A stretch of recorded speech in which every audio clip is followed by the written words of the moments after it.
Kata kunci pertama mulai sekarang, avoid processed food. Jadi kalau Anda mau sehat mulai sekarang, hindari semua makanan yang diolah. Jadi kalau Anda pengen makan makan bakso, boleh nggak? Boleh sekali-sekali. Tapi Anda makan bakso itu pengen makan dagingnya, tepungnya, atau rasanya. Kalau Anda pengen makan dagingnya, maka makan daging, bikin sup ikan, bikin apa gitu loh. Tapi kalau Anda pengen makan rasanya, maka kita sudah kecanduan. Nah, ini saya sampaikan berulang-ulang. Bagi Anda yang ada kalimat ini keluar dari lisan Anda mengatakan, kalau saya tidak minum kopi pagi-pagi saya pusing, maka Anda sakau seperti orang narkoba. Jadi makanan itu juga bisa memberikan kecanduan seperti halnya obat dan alkohol. Sama dia. Kalau pagi-pagi saya tidak minum teh, maka saya bisa lemes. Kalau udah kayak begini kata-kata yang keluar, maka bisa dipastikan kita sudah, kalau bahasa saya sudah sakau, udah kecanduan dengan makanan atau minuman tadi. Ya, maka dari sini kita akan belajar bagaimana cara mengatasinya. Dan yang penting sih pola sebenarnya. Kalau polanya paham, nanti teman-teman bisa memilih-milih apa yang harus dimakan, apa yang harus diminum. Ya, jadi kunci pertama adalah bahwa semua isi badan kita ini yang ngolah siapa? Yang ngolah perut kan? Yang ngolah perut. Maka kata kuncinya ada di perut. Kalau kita bicara di perut teman-teman sekalian, maka ada 3 poin yang Anda perlu pahami di perut. Perut itu obatnya apa? Puasa, yang pertama. Perut itu obatnya apa? Prebiotik, yang kedua. Perut itu obatnya apa? Probiotik. Apakah Nabi mengajarkan atau menyampaikan ini? Tidak secara spesifik. Tapi Nabi menunjukkan pola-pola itu gitu. Dan kita contoh itu. Contoh misalkan kalau Anda yang pernah buat air rendeman kurma. Air rendeman kurma itu apa sebenarnya? Kurma itu prebiotik. Kurma prebiotik. Dan pernah saya sampaikan bahwa kalau Anda pengen makan buah dan sayur, maka makanlah semuanya. Contoh, Anda misalkan pengen makan semangka. Semangka itu dari bagian kulit hijaunya sampai bijinya, sampai dagingnya bermanfaat semua. Ya. Kalau kedondong gimana dok? Gitu kan. Dondong sih saya belum dapat datanya, tapi kalau semangka itu sangat bagus. Ya, bijinya bagus, bahkan bijinya bisa dipakai untuk membantu kesuburan pria dan wanita. Anggur juga sama. Ya, anggur itu bijinya itu punya minyak, yang minyak itu dia berperan sangat baik untuk melenturkan pembuluh darah kita, jantung semua. Itu minyak biji anggur namanya. Jadi apa-apa yang Allah ciptakan itu semuanya pasti bermanfaat. Kenapa sekarang TBC banyaknya luar biasa? Karena kuman TBC itu habitatnya di tanah. Kuman TBC habitatnya, ketika tanahnya terganggu maka dia cari tempat yang lain. Jadi sebenarnya kuman itu jangan dimusuhin. Ajak kenalan, silaturahim, ngobrol gitu kan. Maksudnya gimana? Gini, kalau Anda ketemu dengan, jadi jangan takut, kita tuh jangan fobia banget sama kuman gitu loh. Tidak pada ranah operasi atau rumah sakit, ini ranah umum ya. Contoh gini, ada anak orang kaya ya, dia tiap hari tuh kalau mau makan, mau apa cuci tangan pakai sabun antiseptik. Pokoknya dikit-dikit sabun antiseptik, itu yang pertama. Terus ada anak orang yang biasa-biasa aja, kalau mau makan cuci tangan pakai air gitu aja. Kalau 2 anak ini saya ajak makan rujak pinggir jalan, kira-kira yang diare yang mana?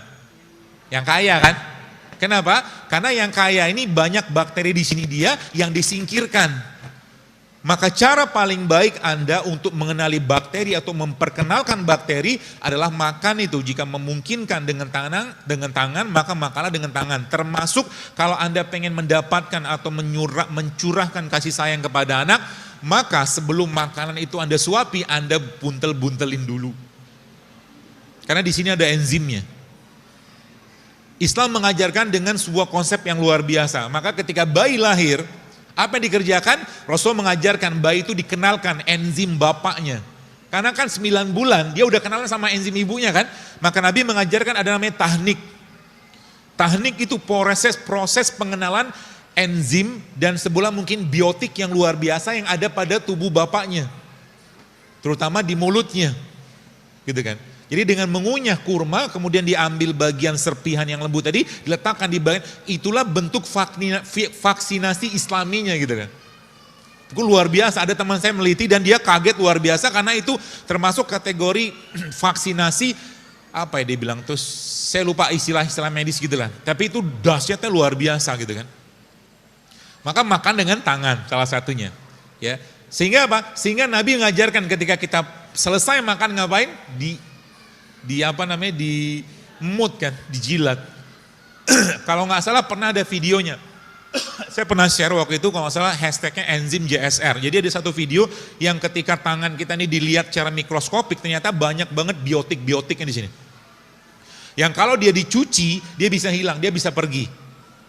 Ya, maka jangan berikan atau jangan sering musuhin mereka dengan memberikan bahan kimia.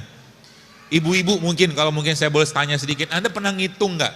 Dari mulai Anda bangun tidur, atau mungkin Anda bersiap yang bekerja, ada berapa bahan kimia yang masuk ke badan Anda? Banyak banget, dan Anda tidak tahu bahwa salah satu bahan kimia tadi itu jenisnya pestisida misalkan. Contohnya apa? Triklosan itu pestisida. Ada di mana? Sabun. Gitu loh. Nyerap nggak masuk badan, nyerap masuk badan. Ya, seterusnya lah kayak begitu. Jadi tadi pagi saya nulis di Telegram, saya katakan itu saya dapat dari akun Food Meter itu dokter-dokter juga, dia average woman itu wanita pagi-pagi itu satu hari dari seharian gitu kan ada 160 jenis bahan kimia yang masuk ke badannya. Dan masuk dari mana? Masuk dari kulit. Sampo, odol, apalagi namanya sabun gitu kan, banyak banget. Ya, jadi banyak. Jadi kita harus ngerti juga gitu kan. Dan kita nggak bisa ngontrol mereka, tapi kita bisa mengontrol yang masuk dalam badan kita. Baik, jadi kalau kita bicara tentang perut tadi, kata kuncinya apa? Kata kuncinya ada pada perut. Maka kalau bicara perut, teman-teman sekalian, yang perlu Anda yang perlu Anda pikirkan adalah bagaimana Anda menyenangkan isi perutnya. Cara menyenangkan perut kita sebenarnya tidak lain tidak bukan dengan cara apa? Dengan cara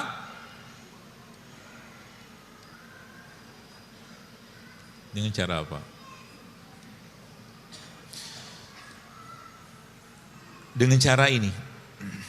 Jadi mulai sekarang, saran saya sih ya,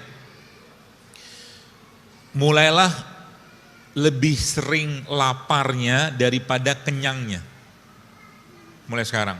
Terutama bagi Anda yang pertama, ada rulesnya sebenarnya. Rules pertamanya adalah Anda yang berat badan Anda di atas rata-rata, which is itu overweight atau obese. Yang pertama. Yang kedua, Anda yang punya banyak masalah kesehatan. Mark Twain katakan, dia kata a little starvation, dia katakan sedikit lapar itu jauh lebih baik daripada obat manapun.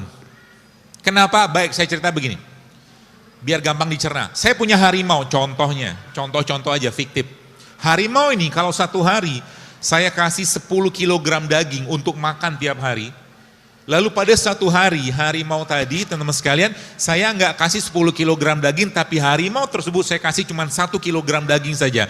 Artinya ada sekitar 90% kalorinya dia, nutrisi dia yang saya batasin. Apa yang terjadi? Yang terjadi adalah harimau saya tadi saya bawa ke kerumunan orang.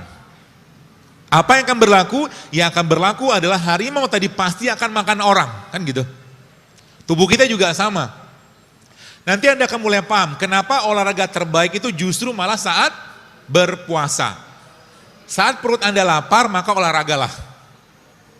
Kenapa? Karena tubuh kita, bahasa saya itu berubah menjadi singa lapar. Singa lapar, kalau singa lapar maka apa yang terjadi? Dia akan menguras atau dia akan mengambil bagian-bagian energi yang nggak kepake atau lebih gampang dipakai. Bagaimana polanya begini? Polanya begini. Ketika kita bicara tentang apa yang masuk dalam tubuh kita, teman sekalian, Maka kalau Anda makan nasi, nasi itu isinya apa sih? Karbohidrat. Karbohidrat glukosa, kalau nggak kepake, maka dia akan dimasukkan atau diubah menjadi namanya glikogen. Oke, diubah menjadi glikogen. Kalau glikogen yang nggak kepake, maka dia akan diubah menjadi lemak. Jadi kalau Anda makan, ada orang tanya, dokter saya kan nggak makan lemak, bener, tapi Anda makan nasi kan? Karena nasi yang dimakan berubah jadi lemak. Jelas ya? Nah, si lemaknya ini disimpan di mana? Disimpan di liver. Maka kita mengenal ada nama istilah fatty liver. Oke? Nah, ini yang si glikogennya ini disimpan di jaringan. Kalau Anda, saya mengistilahkan ini sebagai freezer sama kulkas. Jadi kalau nanti teman-teman tahu konsep ini sebenarnya banyak penyakit-penyakit seperti PCO, endometriosis, kolesterol bisa hilang dengan ini coba. Asal mau aja. Mau apa? Mau mengikuti polanya.